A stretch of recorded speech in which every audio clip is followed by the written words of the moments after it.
रायगड महाराष्ट्रासह देश विदेशातील ताज्या बातम्या पाहण्यासाठी मॅक्स इंडिया लाईव्ह चॅनलला सबस्क्राईब करा आणि बेल आयकॉन दाबायला विसरू नका।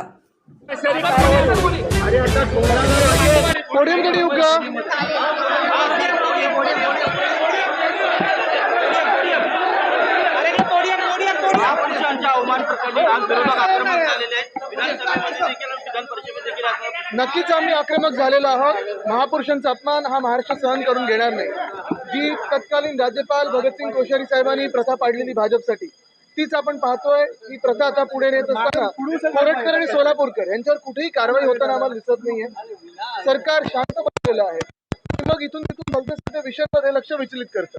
पण हिंमत असेल तर मग ते आबू आझमी असतील किंवा कोरटकर असतील किंवा सोलापूरकर असतील, करा ना अटक, त्यांना बेड्या ठोका। सर, आज कोरटकर आणि देवेंद्र फडणवीसांचे फोटो देखील समोर आलेले आहेत। आज कोरटकर आणि आज फोटोज खूप चर्चेत आहेत, अनेक फोटोज चर्चेत आलेले आहेत।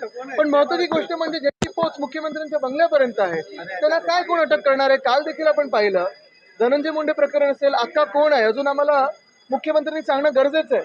पण काल राजीनामा हा घेतल्यानंतर साधारणपणे प्रश्न हाच पडतो की काल जो फोटो व्हायरल झाला, काल जो फोटो सगळं चार्जशीट मधून आपल्या माध्यमातून लोकांपर्यंत पोहोचला, हा फोटो काही मुख्यमंत्र्यांच्या हाती दुसऱ्या दिवशी गेला नसेल, हे तर लगेच कळतं ना। पण मग 3 महिने कशासाठी काढले, कोणासाठी काढले, कोणाला संरक्षण देतं आपण, कोणी हात बांधून ठेवलेत मुख्यमंत्र्यांचे, हा एक प्रश्न उपस्थित होतोच।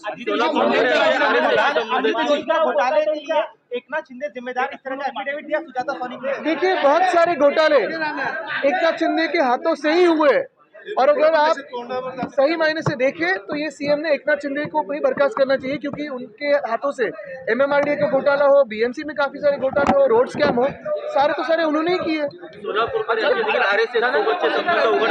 बघा, आता तुम्हाला आठवत असेल कुरुळकरांचं काय झालं पुढे, आणि म्हणून कोणाशी संबंध आहे हे न बघता कुठच्याही संस्थेनी, मला वाटतं कोणालाही जे देशविरोधी कारवाई करतात, महापुरुषांच्या विरोधात बोलतात, त्यांना कोणी संरक्षण देता नाही का?